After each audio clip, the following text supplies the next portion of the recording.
Today on Blue 58, the Packers are 3-0 after a thrilling win over the New Orleans Saints, and even if it wasn't perfect or always pretty, it's hard to not just bask in a quality win over a quality team. So let's do just that.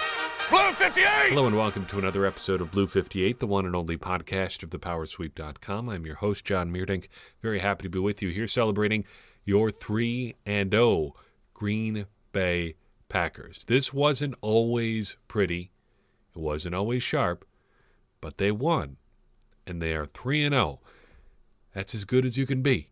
People forget that sometimes. Even me. It's hard sometimes when you see how it could be better to not overlook the fact that 3-0 is as good as you can possibly be through 3 games. And this game, it's hard to even pick it apart too much. Sometimes when you go on the road into an environment that still seemed pretty hostile even with no fans there, you just got to take it as it comes. The defense wasn't perfect. The offense wasn't necessarily as sharp as it could have been at times, but still, overall, they knew what they were getting in the Saints. The Saints gave them a tough game, and the Packers still came out on top. That's pretty darn good. So let's start breaking this one down by going through our customary 3 good things, first of all. First and foremost, we got to talk about how good the offense was. This is the best defense the Packers have played so far. The Saints' run defense is legit. They threw some interesting looks out there against the pass. They've got some real good players at every level. And the Packers still did just fine.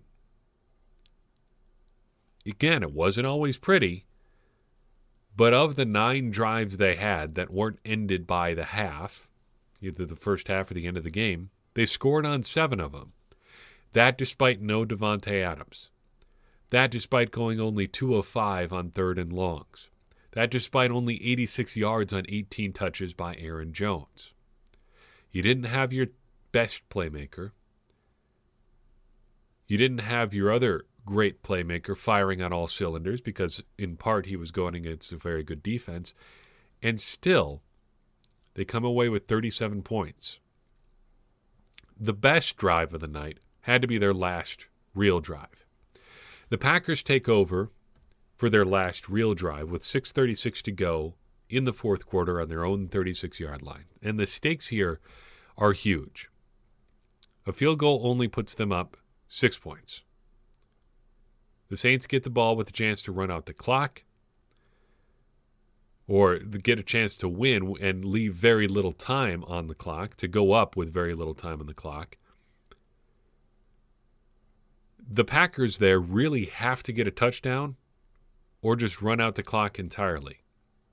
They open with 2 explosive plays. Later, Aaron Rodgers gets a guy offside, racks up a defensive pass interference on a free play, and eventually the Packers end up in the end zone. It's 37-27. The game is over. It's hard to do much better than that. Knowing what the stakes are, you're well out of the scripted portion of the game, so it's not like you can fall back on your most practiced and prepared plays. This is Matt LaFleur needing to call good plays. This is Aaron Rodgers and the offense needing to execute at a high level again when the stakes are very high. And this is them doing just that. They put their playmakers in position to make plays, and they did. And they won the game, or put the game away, let's say it that way, on that drive. For the next good thing, I want to flip over to the defensive side and talk for just a second here. We don't have a ton to say because it's hard to talk about this in depth without film study, but I think we got to at least mention the Packers' young linebackers. So Christian Kirksey goes out pretty early. That means it's going to be Ty Summers and Chris Barnes and Oren Burks filling in the rest of the way. That is Chris Barnes, the undrafted free agent from this year, Ty Summers, the 7th-round pick from last year, who has never played a snap on defense in the NFL, and Oren Burks, who remains to this day Oren Burks. And other than Ty Summers missing pretty bad on Kamara's big touchdown, there's not a whole lot to complain about. In fact, you like the athleticism out there a lot. Ty Summers, Chris Barnes, and Oren Burks combined for 11 tackles and did pretty well at limiting the run after the catch in most instances. Now, of course, there is a pretty big and obvious exception there, but given how they played as a whole, it's hard to dislike them all that much, especially with what they're dealing with there. Barnes is only ever supposed to be a sidekick. Ty Summers is not supposed to be wearing the communication headset. And Oren Burks at this point probably shouldn't be playing much on defense at all. Yet that they're out there late in the game, keeping the Saints from busting things wide open, is admirable. And I think that's kind of the case for the defense as a whole as we come to our third and final thing here. Sure, some caveats with this performance. Yes, they still gave up 30 points. Yes, there was no Michael Thomas. They got pretty minimal pressure on Drew Brees, too. And though with how rarely he goes beyond 5 to 10 yards, I don't know how much pressure you're ever really going to get. But still, this is a pretty darn good effort. They forced 3 3-and-outs, none of them bigger than the very last one. Packers just went up by a field goal, 30-27. The Saints get the ball back with 8:47 to go. Here's how that drive plays out. They get a check down to Alvin Kamara for just a couple. Short cross to Alvin Kamara. Ty Summers right there immediately to make a nice tackle in space. Bringing up 3rd and 5. They go with a screen to Alvin Kamara. And Chandon Sullivan and Kevin King are there to blow it up, ending the Saints' drive. And they, of course, punt back to the Packers, who take it right down the field in that drive we just talked about. It's hard to complain about that. Even if it wasn't as pretty as it could have been, even if the Saints were missing their most explosive weapon in the passing game, they took care of business and got the Packers' offense back onto the field in a crucial situation. Now the bad. I can really only think of 2 things here. First, Alvin Kamara. Look, we know Alvin Kamara is a great player, but that's exactly the problem. Coming into this game, the Packers knew all about Alvin Kamara. They knew all the things you could expect from Alvin Kamara, and he still tore the Packers apart, doing exactly what you would expect Alvin Kamara to do. 9.7 yards per carry, 10.7 per reception. How do you let that happen? I don't have a lot to add there, but why did it seem like the Packers were so surprised at the way the Saints were using Alvin Kamara? He's good, but he's not that good. There's a play in the second half where Kamara just ended up all by himself on one side of the field for a little swing/design check down play. And he strolled for 12, 13, 14 yards. Wasn't even going full speed when he went out of bounds. He just sort of jogged to a stop because he knew he couldn't get any further. How does that happen? With Michael Thomas out, he is literally the only offensive player who can gouge you in a big way on the Saints offense. And still gouge he did. This isn't like basketball where you can just say, we're going to let one guy get his shots off and we're going to shut down everybody else because there's no way you can beat us that way. One guy can be enough. And Alvin Kamara nearly was. The second thing is kind of nebulous, and I'm just kind of throwing it out there, but I wonder about the process a little bit sometimes. The Packers did a lot of damage through the air today. Yesterday, I guess, as I record this now. It's 1:45 in the morning. It's actually not that bad out. Very pleasant late night in Northwest Ohio today. Crickets are chirping. Still not quite fall temperatures yet. You don't care about this. The Packers got stuff done through the air today, despite no Devontae Adams. But I don't think it should be a super ringing endorsement of their strategy at receiver.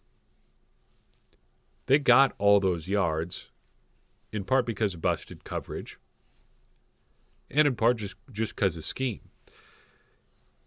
And that's a little bit of a defense of what they've done, but they also misfired on a few plays down the field because Aaron Rodgers was just a little bit off on a couple shots to Marquez Valdes-Scantling. And to me, you can look at that as Aaron Rodgers being not quite so sharp today, or you can look at it as Marquez Valdes-Scantling, one of your top two receivers in this particular game, can really only run two routes. Pretty deep and really deep. And the margin for error on those throws is so slim that it's really hurting your passing offense. The Packers had nobody who could get open on those sort of mid-range route. Everything was schemed open for tight ends or deep shots to Allen Lazard. And it worked, sure, but that doesn't seem like a surefire recipe for success. The Packers, outside of Devontae Adams, still don't have anybody who's going to just beat a guy one-on-one. Darius Shepard was getting meaningful reps at receiver today. Is that what you want to be happening against a playoff caliber team? No matter what you think of Allen Lazard and Marquez Valdes-Scantling. Isn't that exactly when you would want a young wide receiver prospect with more upside than a guy like Darius Shepard or Malik Taylor taking reps? I think so. Same's kind of true for the defense. The defense was soft up the middle again.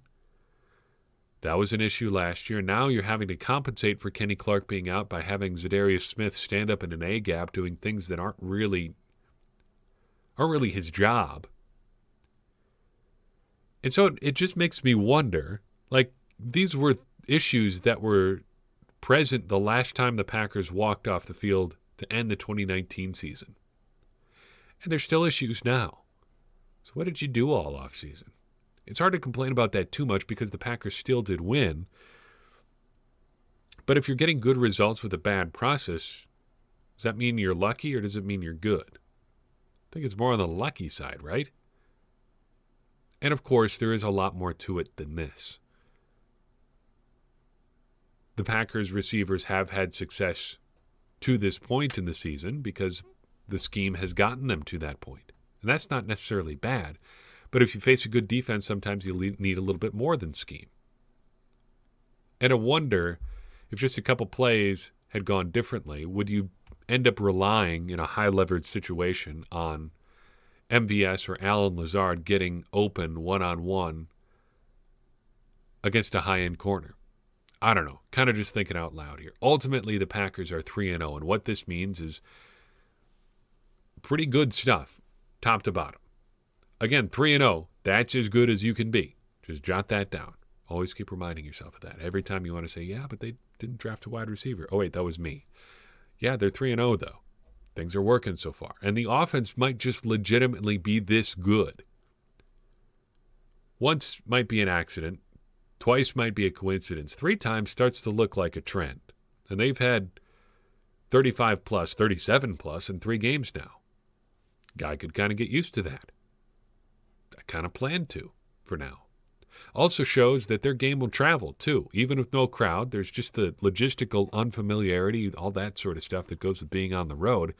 And the Packers took care of business. They beat a pretty darn good team on the road. Even if that road environment isn't as hostile as it usually is, that's still an accomplishment in and of itself. So what happens next? Well, the Packers get the 0-3 Falcons at Lambeau Field on Monday Night Football. Cool. Another primetime game on a weeknight. Get to be up late with you again. I love that part of it. I don't always like the journey to the getting to the late night podcasting, but still, I don't want to complain too much about actual Packers football. It's a fun time. I say that with a smile on my face when I semi-complain about being up late podcasting. We choose to do this, so it's a lot of fun too. There is something fun about, I don't know, it kind of gets back to that thrill of being up late on a school night. Like when you watch Monday Night Football, whenever I think of staying up late on a school night, it always does come back to Monday Night Football. I always think back to the Packers game against the Bears on Monday Night Football. That season, the Bears were playing on the University of Illinois stadium, or at the University of Illinois stadium, and just begging my dad to stay up a little bit later into the second half, just a little bit later, just a little bit later, just a little bit later.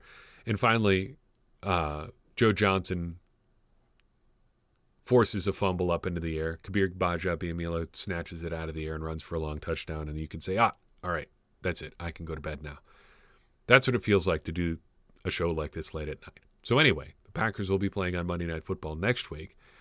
They'll be playing the Falcons, who gave up a big lead to the Bears today, and Chicago came back and won, thanks in part to Nick Foles, a storyline we can follow throughout the rest of this season.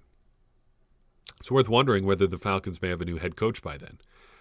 And that would be an interesting turnaround, because the Falcons were the Packers' first game after they fired Mike McCarthy in 2018.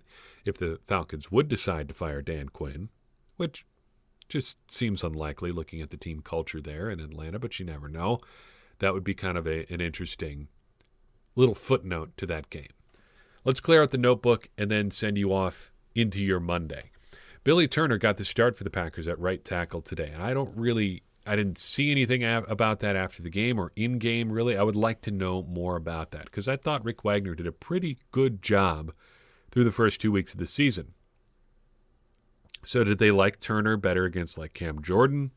Did they like their combination of Lucas Patrick at guard with Billy Turner next to him better than they liked Patrick and Wagner, or maybe Turner and Wagner?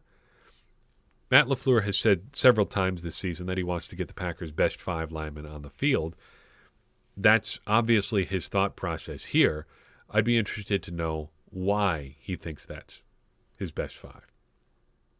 On the Packers' first drive of the game, Aaron Rodgers had another pass batted down at the line. I think that is at least 4 this year, maybe more than that. It may just be an anomaly. Maybe that's just how the law of averages goes on something like that, but it feels like it's happening more to him this year. And I'm not sure what that means, but it does seem noteworthy. The Packers got an interesting horse collar penalty on their second drive. And I say interesting, and I'm really just using a euphemism there. It was a really bad call. It was just a weirdly officiated game, top to bottom, and the Packers were the beneficiary of a couple calls. I'm not denigrating the Packers' win at all for that. It's just the way it is. Eventually, bad calls will break against the Packers, and the Saints are a uniquely undisciplined team this year. We even talked about that in the pregame show, and it showed again in this game. But they definitely did not get the benefit of the doubt on a couple of those penalties, and just a weird game top to bottom. It's much better to be on the positive end of that than the negative end, and the Packers surely have been on the other end a few times as well. We just passed, the 8th anniversary of the Fail Mary, so, I mean, every team has stuff like that they can point to. On that same drive as the weird horse collar penalty, Aaron Rodgers had a 13-yard scramble. That marks his first explosive play of the year. He is on pace for I don't want to say a career low, but his lowest explosive play total since 2014. Rodgers only gets credit for the ones where he is running the ball. So the Packers are still producing explosive plays at a fairly high rate, but he is just not doing it so much on the ground. Speaking of another explosive play the Packers had, they opened their third drive of the game with a deep shot to Allen Lazard, lined up on the left side of the formation and ran something of a double move. Then in the backfield, the Packers ran play action, even with a little jet motion flare. This seems a lot like the old Jordy Nelson shot play, but with a 2020 twist. And boy, I am excited to see it. It's fun to watch the Packers take shots deep down the field. And even if it's to somebody as slow as Allen Lazard, if it works, there's really nothing to complain about. And it's working pretty well. Lazard continues to produce yardage in big chunks. This is an extremely tiny thing, so we'll combine it with another defensive line nugget. First, Kingsley Keke had 2 sacks. Took a second to register who he was. Now tied for the team lead in sacks, as expected. Of course, everyone coming into the season assumed that Kingsley Keke would be among the team's leader in sacks. But His fellow defensive line running mate, Billy Wynn, elevated from the practice squad this week, knocked down a pass in the second quarter. That's not nearly as exciting as a sack, but it's worth noting because this was Wynn's first regular season game since 2016. It's the first time he's been on an NFL field in a game that counted in almost half a decade. He's had a series of season-ending injuries, but now he's back, and that's really exciting. Don't know anything about him as a person, as really even a player to this point, but that is a long road to walk, and it's pretty cool that he made it all the way back, and even cooler that it came for the Packers. The Saints had 3 fumbles in this game, but recovered 2. Coming into this game, they hadn't fumbled one single time. Turnovers are kind of weird that way, but they nearly came in bunches for the Saints. Oren Burks forced one on special teams. Kingsley Keke forced another. Finally, the Packers did recover one when Zadarius Smith forced Taysom Hill to fumble.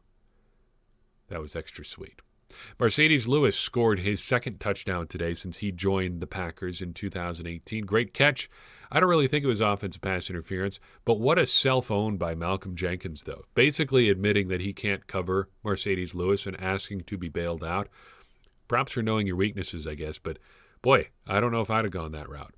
In general, Packers tight ends were pretty darn good in this game. Together, 9 catches, 104 yards, 2 touchdowns, almost all schemed open.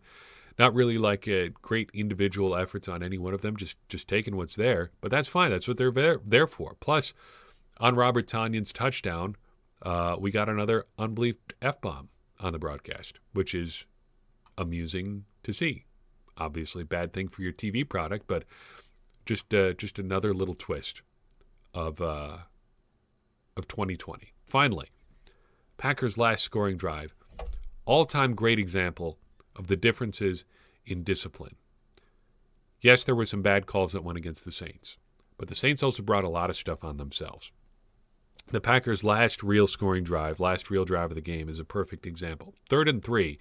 Rodgers gets the Saints to jump on a hard count. They do. He knows he's got a free play. I was a little bit surprised they didn't blow it dead, but I'm glad they didn't because Aaron Rodgers throws the ball up in the end zone and gets a defensive pass interference. That means the Packers can get the ball on the 1-yard line. The offside penalty is, of course, declined. The pass interference is accepted. It went from just 5 yards, we can still slow him down, to, a touchdown is all but guaranteed. And just watching the defensive back's reaction, didn't catch his name, but he looked surprised and almost like he had forgotten for a second that he could still be flagged for pass interference. Because you could see why he did it. Allen Lazard had good position to go up and catch the ball for a sure touchdown, and he just thought he was trying to stop a play that was all but dead already. Not so. You can still be flagged for defensive pass interference. The Saints, again, going out of their way to beat themselves. That's all I've got for you in this episode. Do appreciate listening in. If you enjoyed this episode, go ahead and share it with somebody you think would enjoy it as well. That's going to help us continue to grow our conversation around the Packers and help, ultimately, all of us continue to become smarter Packers fans. Because as I always say, smarter Packers fans are better Packers fans, and better Packers fans are what we all want to be. I'm your host, John Meerdink. We'll see you next time on Blue 58.